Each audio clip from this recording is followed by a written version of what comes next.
سنة 1889 تم اكتشاف البنكرياس، وسنة 1921 تم تدوين دور البنكرياس في إفراز الأنسولين.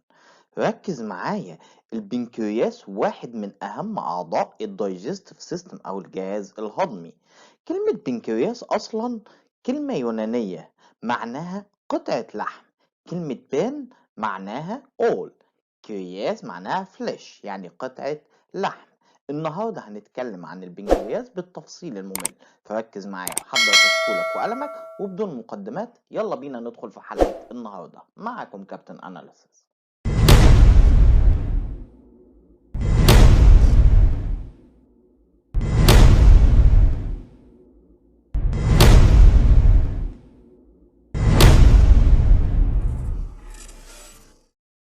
يلا نتكلم عن البنكرياس بالتفصيل الممل. بيسمى بالهيتيروكراين جلاند او الميكسد جلاند. طب ليه؟ قالك بص يا سيدي، انا بعتبر البنكرياس اندوكراين وكمان اكسوكراين. ايه الفرق بين الاتنين؟ كلمة اندوكراين معناها انها بتفرز المواد بتاعتها في الدم مباشرة، وده بيكون بنسبة 1%. اما كلمة اكسوكراين معناها انها بتفرز المواد بتاعتها في قناة بتوصلها للجهاز الهضمي، بالاخص في الاثنى عشر.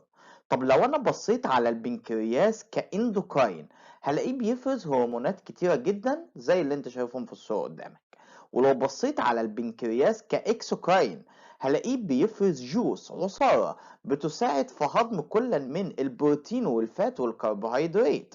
الجوس دي بتتكون من بايوكربونات ودايجستيف انزيم. تعال نتكلم على شكل البنكرياس والاستراكشر التكوين بتاعه. بص، لو بصيت على البنكرياس هتلاقيه عبارة عن فصوص طويلة long lobulated. طب لو جينا شرحناه الناحية التشريحية الاناتومي، قالك هنلاحظ ان في 4 مناطق مهمة جدا، وهما الهيد والنك والبودي والتيل. الهيد اللي هي الراس بتكون داخلة في الاثنى عشر، اما التيل هيكون قريب من الطحال السبلين. طب لو بصيت على الضغط، قالك بص، في قنوات داخل البنكرياس. كم قناة؟ قالك قناتين، تو داكت. القناة الأولى هنسميها المين بنكرياتيك داكت، بتخرج من البنكرياس وهتقابل البايل داكت ويصبوا هما الاتنين في الاثنى عشر. طيب المين بنكرياتيك داكت هتتحد مع الكومن بايل داكت وتديني انتفاخ صغير بيسمى امبولا اوف فاتر. جميل جدا. طيب القناة التانية هنسميها accessory pancreatic duct، ودي هتصب مباشرة في الاثنى عشر. تعالوا نتفرج على البنكرياس من تحت الميكروسكوب المايكرو اناتومي.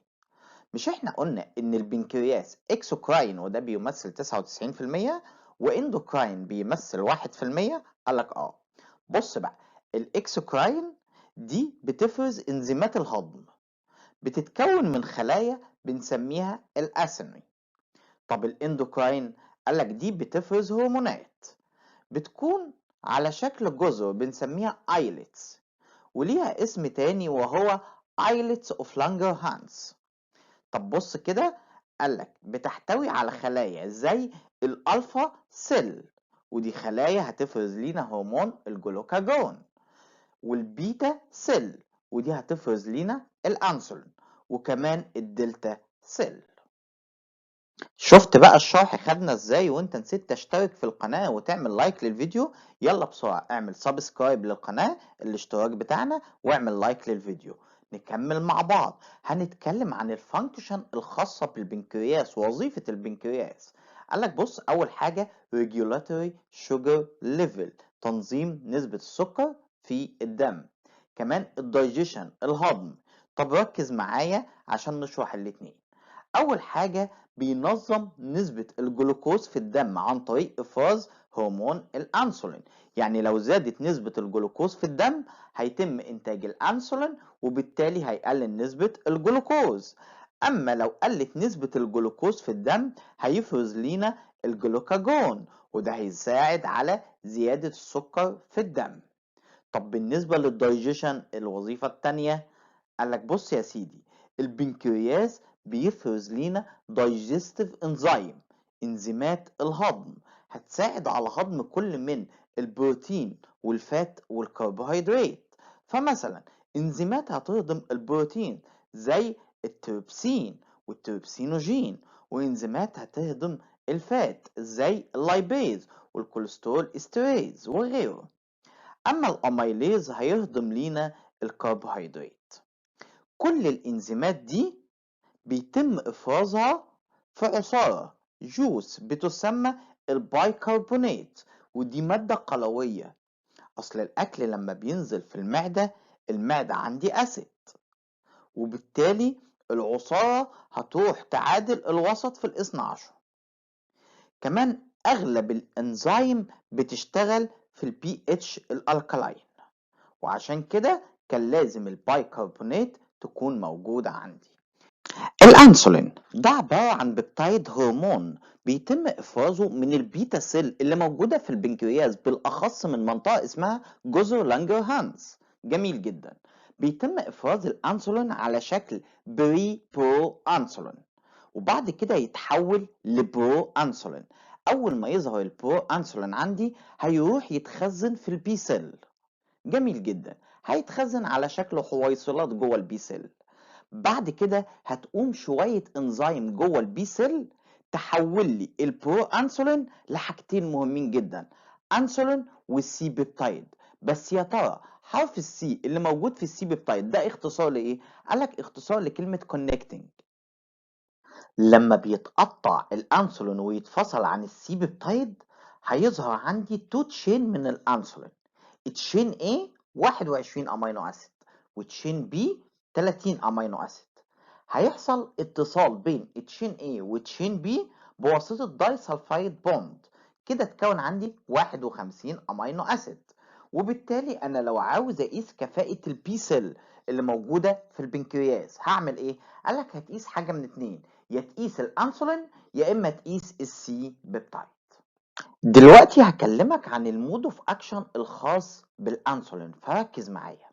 لما بيزيد نسبة الجلوكوز في الجسم هيبدأ يدخل الجلوكوز لخلايا البي سيل، وده هيسبب زيادة الاي تي بي.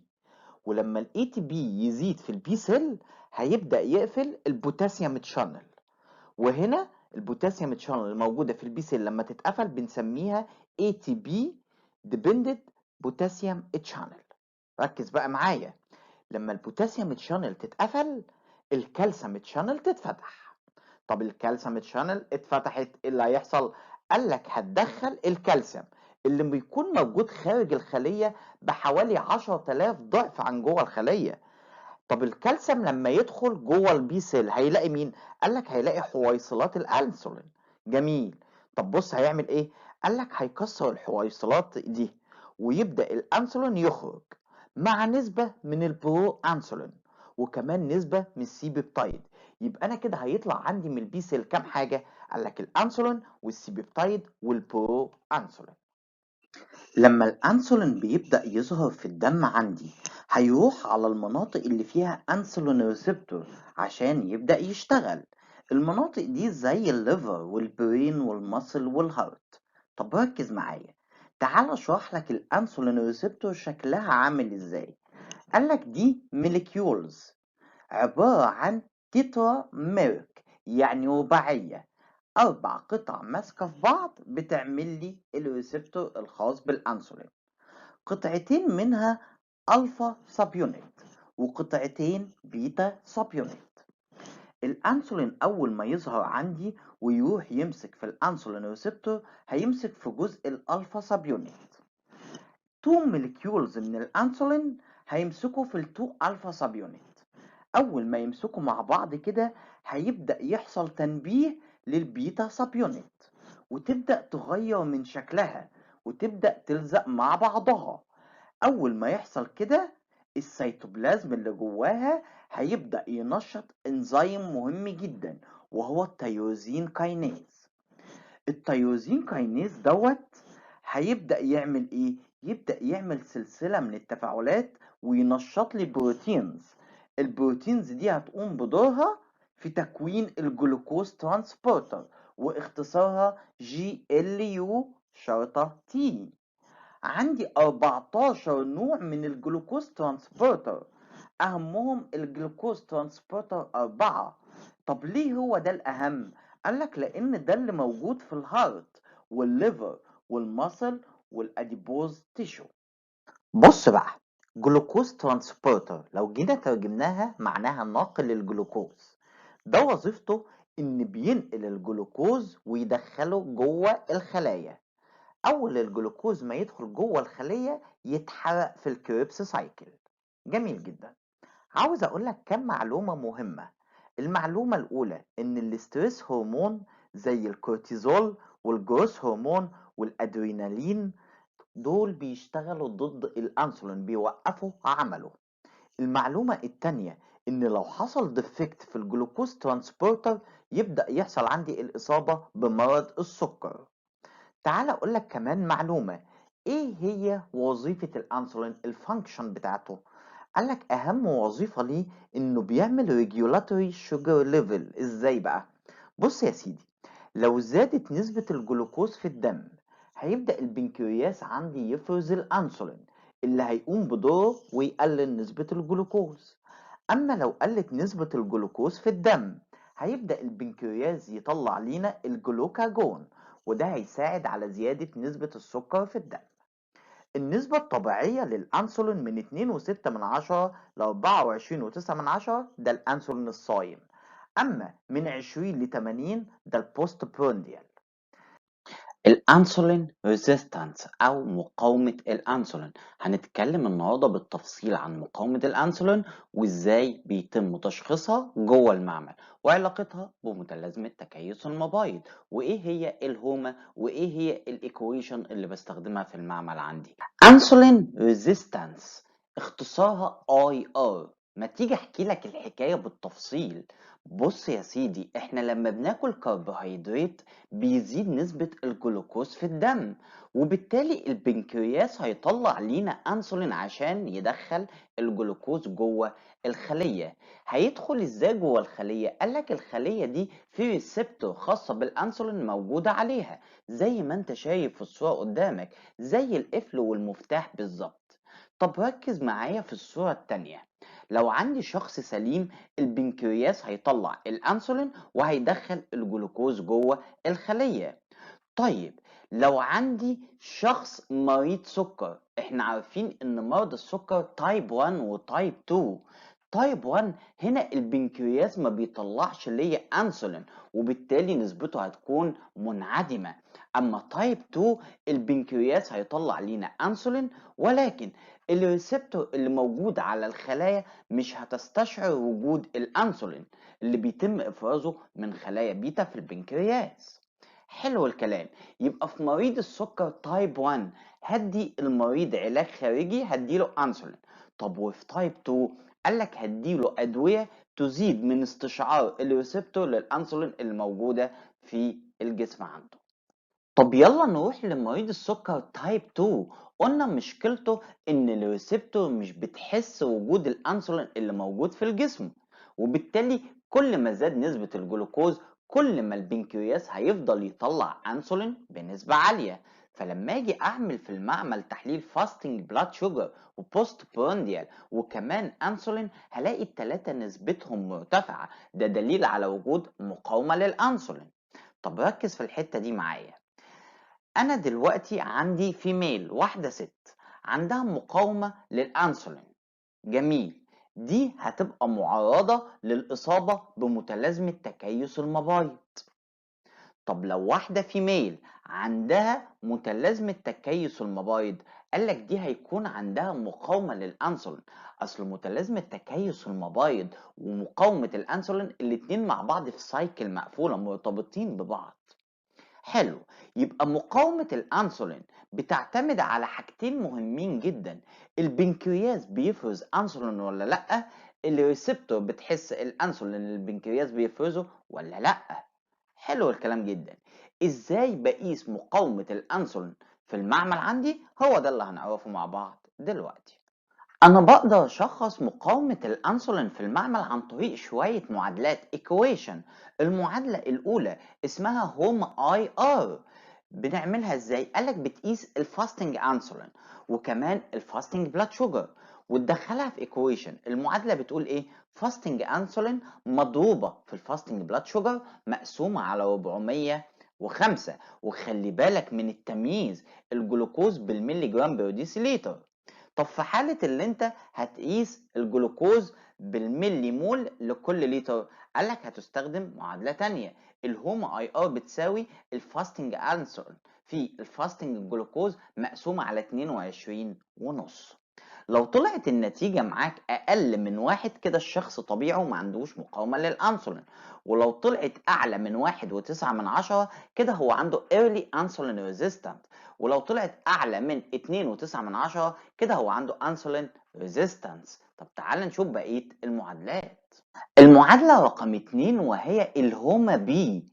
طب ركز معايا، الانسولين بيتم افرازه منين؟ قالك من خلايا بيتا اللي موجودة في البنكرياس. طب ما تيجي نشوف كفاءة خلايا بيتا دي بتطلع انسولين كويس ولا لا عن طريق استخدام معادلة الهوما بي. قالك المعادلة هتساوي الفاستنج انسولين مضروب في 360 على الفاستنج بلاد شوجر ناقص 63. كل ده مضروب في 100. فكل ما كانت النتيجة 100% كل ما كان الشخص سليم، وكل ما قلت النتيجة عن 100% كل ما ظهر مقاومة للأنسولين. طب يلا نروح للمعادلة رقم 3. المعادلة رقم 3 بتعرفني الأنسولين سنسيتيفيتي، اسمها معادلة كويكي. جميل جدا. المعادلة معقدة زي ما انت شايف قدامك بالظبط. النسبة الطبيعية أعلى من 45%، لكن لو قلت النتيجة عن 45% هنا أنا عندي احتمالية لمقاومة الأنسولين. جميل جدا. دي كل المعادلات اللي انا بستخدمها عشان اعرف منها الانسولين ريزيستنس، والمفروض تكون موجودة في التقرير بتاعك. في مواقع كتير على النت بتعمل الايكويشن دي وتحسب لك كل الهوما اي ار والهوما بي والكويكي، تكتبهم في تقريرك وتطلع تقرير محترم للطبيب المعالج. كمان ممكن اشخص مقاومة الانسولين عن طريق الفاستنج بلاد شوجر والبوست برانديال والانسولين. دي كانت حلقة النهاردة. أتمنى الحلقة تكون مفيدة، ولو عجبتك الحلقة ما تنساش تعمل لايك للفيديو، شير للقناة وسبسكرايب عشان يوصلك كل جديد. كان معاكم كابتن أناليس.